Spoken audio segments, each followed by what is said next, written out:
Salam, hər birinizi salamlayıram. Mən Kəmalə Poladova. Növbəti videoda hər birinizi xoş gördük. Bugünkü mövzumuz həyatdan necə zövq ala bilərik?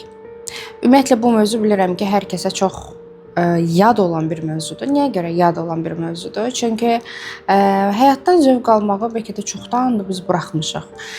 Gündəlik problemlərimiz, sıxıntılarımız, yaşantılarımız, ailə daxili problemlərimiz, işlə bağlı problemlərimiz, maddiyatla bağlı problemlərimiz bizi bəzən çox sıxır və biz artıq onlara fokuslandığımıza görə yaxşı şeyləri və yaxud da pozitiv şeyləri görə bilmirik. Və yaxud da enerjimiz olmur ki, nəsə pozitiv bir şey yaradaq, nəsə güclü bir şey yaradaq, nəsə özümüzü sevindirəcək bir şeylər yaratmağa başlayaq.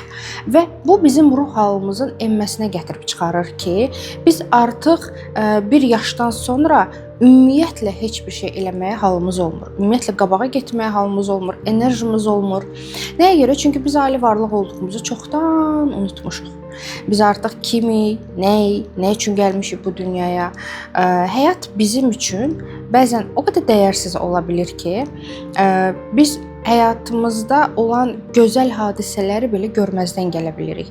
Və bugün məhz bu mövzuda mən danışacağam. Əlbəttə ki, mən və mənim hər zaman özümdə qeyd etdiyim dəftərim var ki, dəftərdə mən yazıları ona görə qeyd edirəm ki, mövzu həddindən artıq çoxdur. Və bir mövzunu digər mövzu ilə qarışdırmamaq üçün mən həmişə özümdə qeydiyyat aparıram ki, bu mövzuları danışacağam burada. Ümid edirəm ki, buna heç kəsi bu narahat etməz. Başlayaq mövzumuza. Həyatımızın yarısını biz işdə və yaxud da hər hansısa bir işi görərkən keçiririk. Bu nə deməkdir? Hər hansı bir məşğuliyyəti görərkən keçiririk və əgər bir insan sevmədiyi bir işdə işləyirsə, sevmədiyi bir həyatı yaşayırsa, gündəlik olaraq sevmədiyi işlərlə məşğuldursa, bu gətirib nəyə çıxardır? Bu gətirib ruhun yorğunluğuna və bitməsinə, hətta özünü dağıtmasına belə gətirir çıxardır. Və biz artıq heç nədən zövq ala bilmirik. Biz artıq heç nədən xoşbəxt ola bilmirik. Əgər bir insan sevdiyi işlə məşğul ola bilmirsə və yaxud da hər hansı bir işi görərkən onu sevərək eləmirsə, o insanda xoşbəxtlik qarmonları artıq çox az ifraz eləməyə başlayır. O insan artıq daxilən özünü çöküşə aparan insandır. İnsan xoşbəxt ola bilmir, insan rahat ola bilmir. Səhər durursan, sevmədiyin bir işə gedirsən, nifrət eləyərək, sevmədiyin bir işlə məşğul olursan, sevmədiyin insanlarla görüşürsən, məcbursan ki, onların qabağında gülümsəyəsən, süni gülüşlə, onlara nəsə bir xoş söz deyəsən və yaxud da onlar sənə nəsə bir xoş söz desin. Amma ortada nədir? Sən axşam evə bitkin, yorulmuş, tükənmiş və enerjisi olmayan bir insan kimi evə gedirsən və yenə də sosial şəbəkəyə girirsən, kiminsə həyatını görürsən, kimsə xaricə gedib, kimsə özünə ev alıb, maşın alıb, kimsə xoşbəxtdir, kimisə övladı dünyaya gəlib, amma sən o problemlərə, daha doğrusu onların o xoşbəxtliyinə bir özündə olan problem kimi baxırsan ki, məndə yoxdur. Niyə məndə yoxdur? Niyə onda olmalı idi? Məndə yoxdur. Yəni bu psixologiya biraz insanı yorur. Həqiqətən də bütün enerjisini alır. Və yadınızda bir şeyi saxlayın ki, sevmədiyiniz bir işdə işləyərkən sizə orada verilən pul sizin bitmiş həyatınızın kiçik bir kompensasiyasıdır. Təsəvvür elə ki, bir insan həyatını məhv eləyir, sevmədiyi bir işdə işləyərək və sənə ona cüzi bir maaş verirlər. 500 olsun, 1000 olsun, hətta 2000 olsun, 3000 olsun, fərqi yoxdur. Nə qədər maaş olursa olsun, indi orta statistikanı nəzərə alaraq deyirəm. Və sən öz həyatını fəda eləyirsən, öz enerjini fəda eləyirsən və sonra özünü həqiqətən də tükənmiş hiss eləyirsən. Yəni, bu çox kiçik bir kompensasiyadır ki, o da heç nəyə dəymir. Yəni, sən o pulu belə zövqlə xərcləyə bilmirsən. Bəs yaxşı, biz necə hiss eləyək ki, Mənim hər hansı bir işə marağım var, mənim hər hansı bir işə bacarığım var və yaxud da mən hər hansı bir işi möhtəşəm şəkildə görə bilərəm. Bu nədir? Birinci, yadınızda saxlayın. Əgər ilahi qüvvə, yaradan, mələklər, bizi idarə edən qüvvələr sizə hər hansı bir işi, sizə hər hansı bir missiyanı vermək istəmirlərsə, yəni o sənin qismətində yoxdursa, sənə ona dair heç bir maraq olmayacaq. Bu nədir? Məsələn, mən özüm Bakı Dövlətinin Riyaziyyat fakültəsini bitirmişəm. Amma riyaziyyatla mənim heç bir qram belə əlaqəm yoxdur.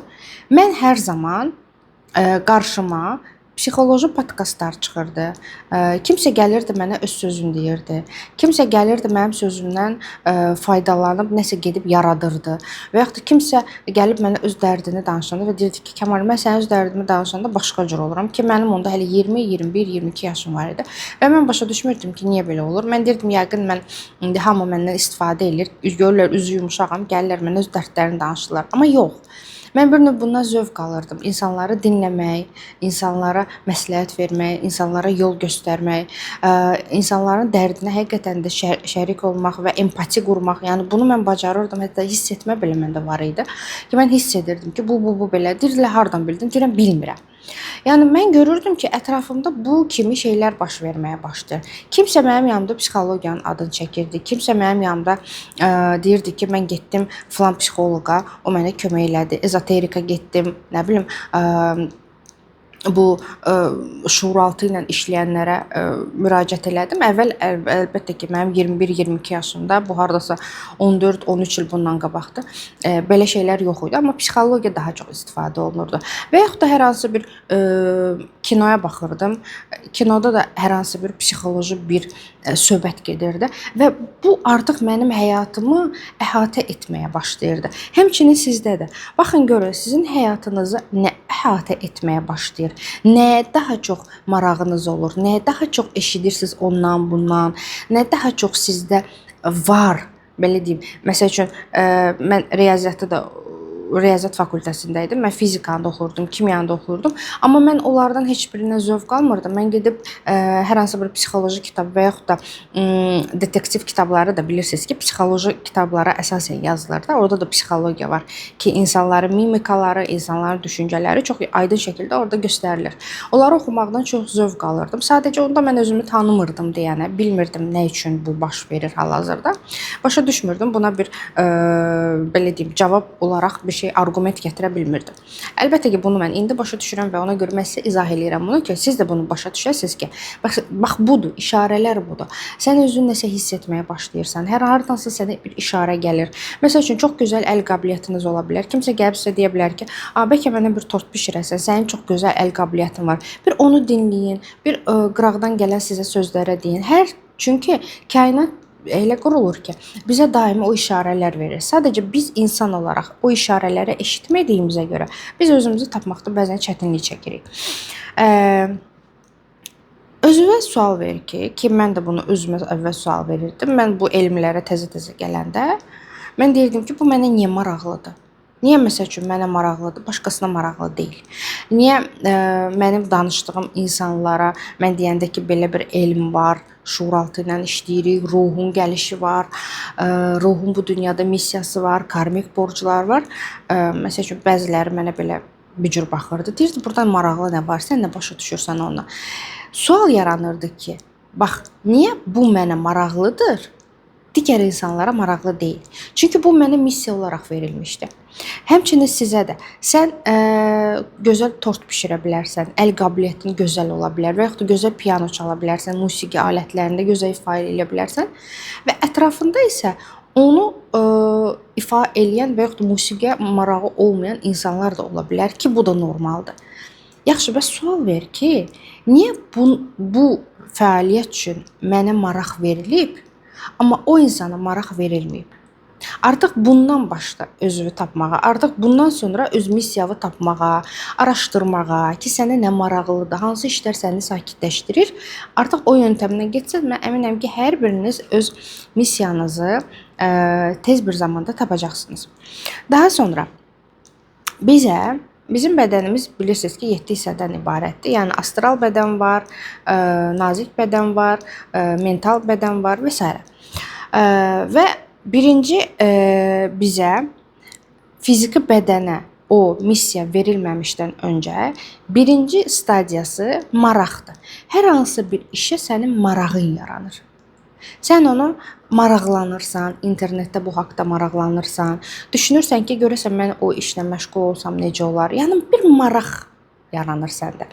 Daha sonra sən o işi görmək istəyirsən. Bu nədir? Məsəl üçün, biri var ki, maraqlanırsan, məsəl üçün, xaricə getməyə, Bookingdən otellərə baxırsan və s. Bu sənin marağındır. Sən gedib dincəlmək istəyirsən. Amma biri də var ki, sən nəyinəsə maraqlanırsan, hər hansı bir işlə, hər hansı bir məsəl üçün mən psixologiya ilə maraqlanırdım və s. Daha sonra məndə arzu yarandı ki, mən bu işlə məşğul olmaq istəyirəm. İstək yarandı. Bir növ və bu istək məni başladı içimdən həyəcanlandırmağa ki, mən hər dəfə bunu düşünəndə başlayırdım içimdə xoşbəxt olmağa, rahat olmağa, yenə də fərqinə varmadan, çünki hələ ki fərqindəliyim açıq deyildi. Daha sonra inam. İnam nədir? Birinci maraqdır, daha sonra arzuluyursan, daha sonra inanırsan ki, bu səndə alınacaq. Və bu zaman başlayır ətrafdan bizə bəzi insanlar demək ki, onsuz da alınmayacaq, onsuz da qabağa gedə bilməyəcəksən, onsuz da səni kimi görən, bu işi görən çox insanlar var və s. və ilə axır. Yəni, insanların fikirləri zaten bitmir. Amma sən içində bir fərd olaraq, bir ruh olaraq, bir şəxsiyyət olaraq bilirsən ki və inanırsan ki, bu iş səndə alınacaq. Bax, bu qəribə bir inam hissidir ki, mən bunu bacaracam hissi. Və kim sənə nə desə də, sən bilirsən ki, bu səndə alınacaq. Bax, budur. Daha sonra artıq bu fiziki bədəndə başlayır özünü göstərməyə. Bu nədir? Artıq bütün bu etapları keçəndən sonra sən həvəslənirsən. Həvəsli olaraq bu işi görməyə başlayırsan və inanırsan ki, sən bacaracaqsan. Maraq, dostlar, maraq. Kimsə gəldi, filan işə filan qədər yatırım edək və yaxud da hal-hazırda hamı nə bilim vizajistdir, stilistdir, dırnaq qaynağı eləyirlər və s. Yəni sən də bu işlə məşğul olsan, sən də pullar qazanacaqsan, nə bilim nə, o qədər sənin klientin olacaq falan, o deyil. Maraq o deyil. Yəni maraq odur ki, bu sənin içindən gəlir. Marağı verən sənin ruhunun səsidir. Yəni bunu başqa heç nə ilə səhv salmaq mümkün deyil.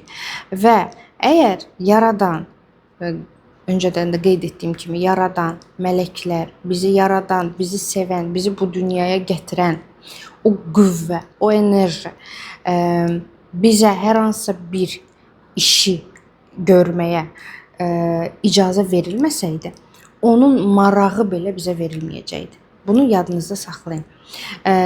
Məsəl üçün, mən heç vaxt aktrisa olmaq istəməmişəm. Yoxud həkim olmaq istəməmişəm. Yəni, ümumiyyətlə bu peşələr mənə heç yaxın da gəlməyib, heç ağlımdan da keçməyib. Niyə? Çünki bu mənim proyeksiyamda yoxdur. Mənim proyeksiyamda məhz gördüyüm iş var idi. Ona görə də hər zaman mən bununla tetiklənirdim. Daha sonra mən insanlardan gələn o sözləri və yaxud da o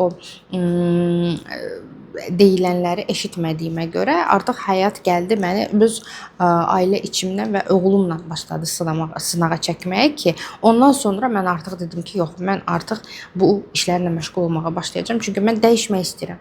Mən oğlumu dəyişmək istəyirəm və mən özüm dəyişmək istəyirəm.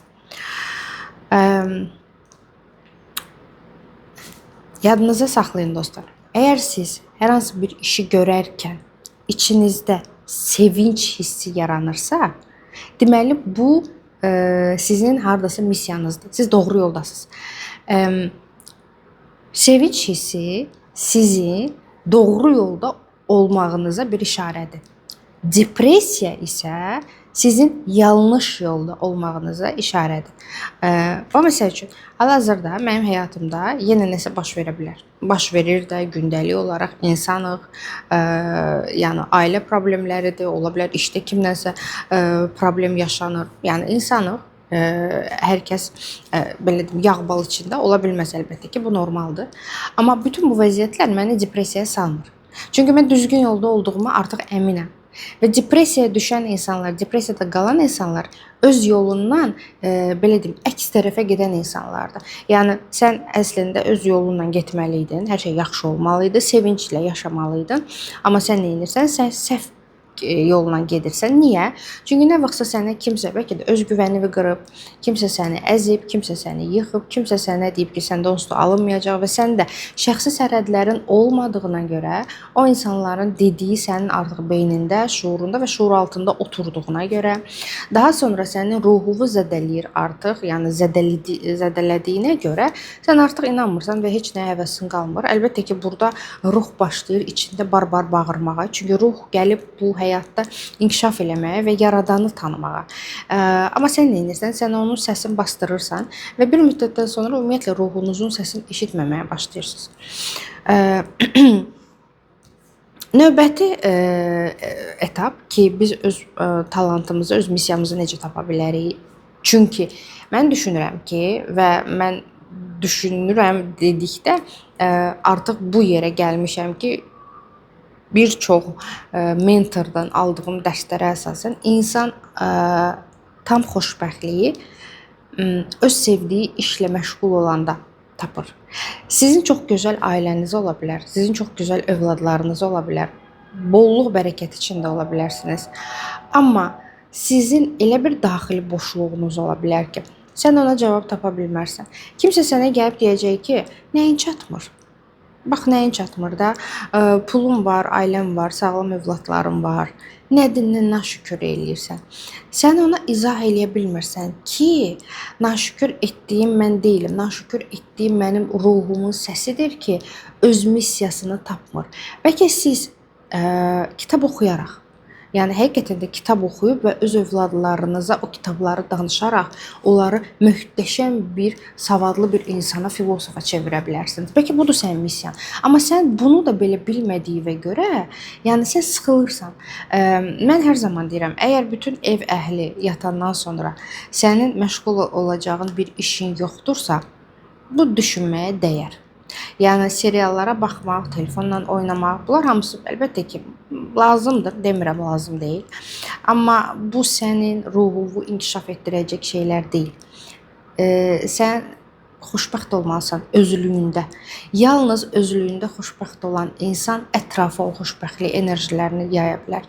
Yenə də deyirəm, sizə çox adam gəlib deyə bilər ki, nəyin çatmır? Hər şeyin yaxşıdır axı. Nə sıxıntın var ki? Amma sən o sıxıntını bəzən heç kəsə başa sala bilmərsən. Bəzən izah eləyə bilmərsən ki, mən bilmirəm. Çünki insan bunu izah eləmək üçün özünü tanımalıdır. İnsan kim olduğunu və ali bir varlıq olduğunu fərqinə varmalıdır. Əgər sən bunun fərqində deyilsənsə, yəni bu sualı sənə hər gün versələr, bunun cavabı sənə gəlib tapa bilməyəcəksən. Dostlar, keçən videolarda ki, onları sildim. Nəyə görə? Çünki orada mən bir ay ərzində 12 seminarlıq bir məktəb, onlayn məktəb demişdim və dekabra qədər olacaq. Sadəcə çox xanım, evdar xanım olduğuna görə, iş xanım olduğuna görə, övladları olduğuna görə dedilər ki, bəs biz çatdırmayacaq. Yəni ayda 12 dəfə Zoom-a girmək, baxmaq, yəni bunu dekabra qədər davam eləmək və biz bunun proyektini dəyişdik və qiyməti də saldıq aşağı. Qiyməti saldım aşağı çünki hər kəs istəyirəm yararlansın. 14 iyul tarixində 4 günü bizim onlayn seminarımız olacaq. Orada bizim yüksək mənlə əlaqəmiz, karmaların təmizlənməsi, negativdən qalxmağınız, pul kanalının açılması, çakraların işlənməsi çox dərin bir seminar olacaq. Yəni 4 gün təsəvvür eləyin ki, mən sizinlə olacağam. Qiyməti cəmi 180 manat olacaq. olacaq. Yazılmaq üçün də mən aşağıda nömrə qeyd edirəm. Yəni ora yazıla bilərsiniz. Və axır ki, əgər özünüzü tapmaq istəyirsinizsə, həqiqətən də kim olduğunuzu tapmaq istəyirsinizsə, xoşbəxt olmaq istəyirsinizsə özlüyünüzdə, ətrafdakı insanlardan artıq asılı olmadan o xoşbəxtliyi yaşamaq istəyirsinizsə, mən düşünürəm ki, hər kəs artıq öz üzərində çalışmağa başlamalıdır. Ki öz üzərinizdə çalışdığınız zaman siz daha da fərqinə varırsınız, daha da aliləşirsiniz, daha da ucalırsınız. Növbəti etapa gəlmək istəyirəm ki, yaxşı necə bilək ki, bu mənim missiyamdır və yaxud da mən bu işlə məşğul olmalıyam. Hər bir insana doğuluşdan bir xasiyyət verilir. Bir xasiyyət verilir. Biz müəyyən bir bürc altında doğuluruq, müəyyən bir rəqəm altında doğuluruq və bizə müəyyən bir belə deyim də artıq bacarıq verilir. Məsəl üçün mən uşaqlıqda rəsm kursuna qoyurdular, amma mən indiyə qədər bir dənə almanı belə düzgün çəkə bilmirəm. Yəni alınmır məndə.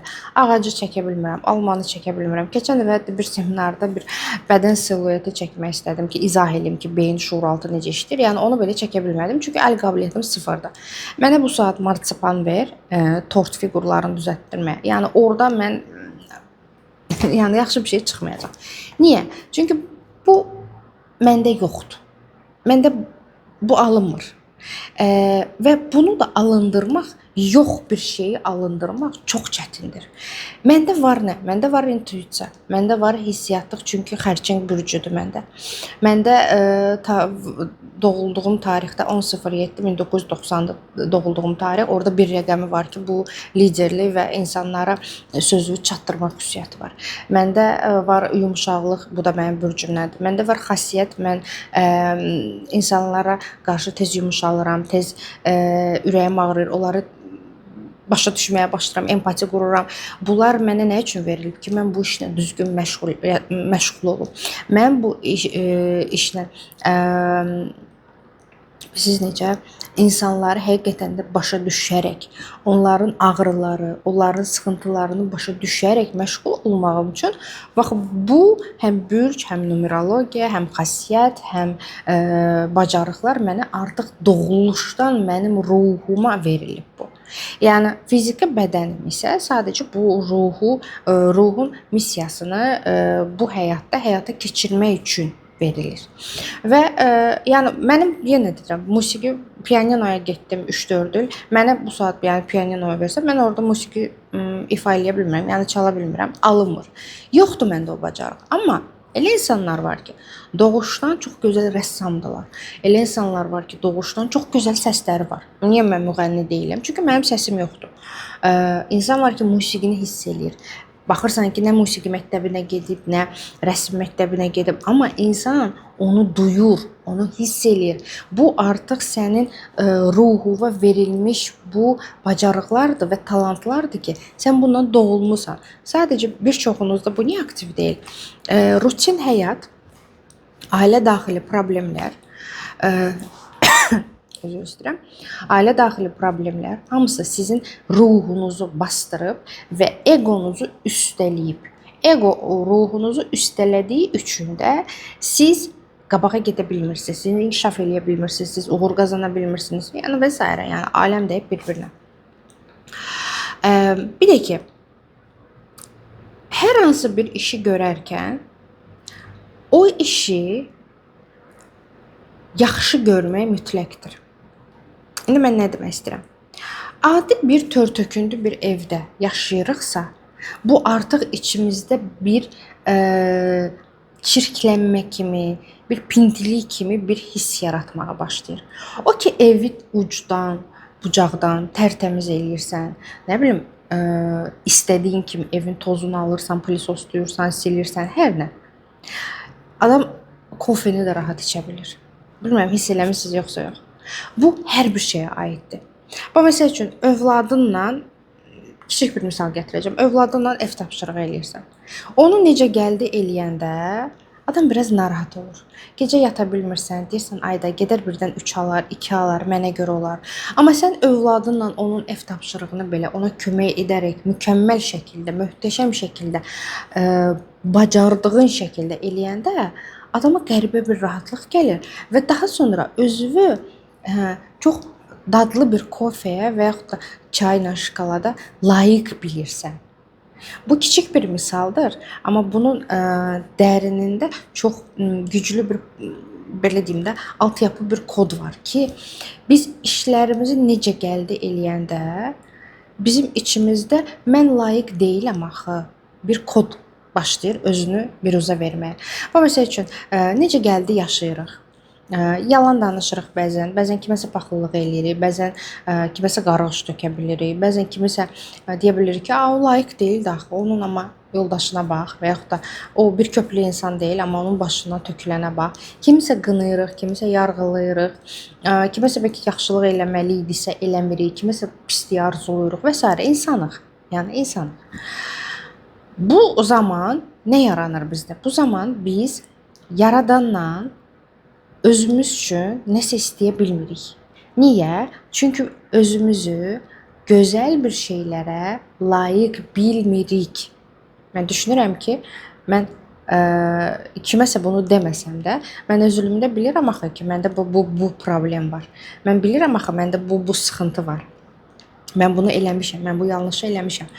Və ona görə də mən Allahdan belə doyunca öz xoşbəxtliyim üçün xeyir duanı ala bilmirəm, istəyə bilmirəm. Və bu həqiqətən də çox yəni çox böyük bir problemdir, çox dəhşətli bir şeydir. Növbəti etap isə əgər öz baxın, insan negativ içində olanda, insanın problemi çox olanda, insan sıxıntıda olanda, insan özünü tapmayanda hər hansısa bir yaratım eləmək, hər hansısa bir ideya eləmək çox çətindir. Mən elə insanlar tanıyıram ki, məsələn, adı ustadır. Ustadır, kafel vurur yerə və yaxud da metlaq vurur yerə. Amma bu insan öz işini o qədər çox sevir ki, o qədər onu sevgi ilə, o qədər onu belə deyim də hər detalına fikir verərək, bütün enerjisini o işə sərf eləyir ki, ondan sonra deyirsən ki, ayda Allah səndən razı olsun, sən nə yaxşı bir ustasan, gəldin mənim evimi bu cür qəşəng remont elədin, mən səndə digər insanlara da məsləhət görəcəm. Amma elə insan var ki, öz işini o qədər məsuliyyətsiz, o qədər necə gəldi görür ki, deyirsən ki, ayda sən Allah bir dənə məndən uzaq dur. Baxın, o insanların da işləri də qabağa getmir və o insanlar yaratım da eləyə bilmir.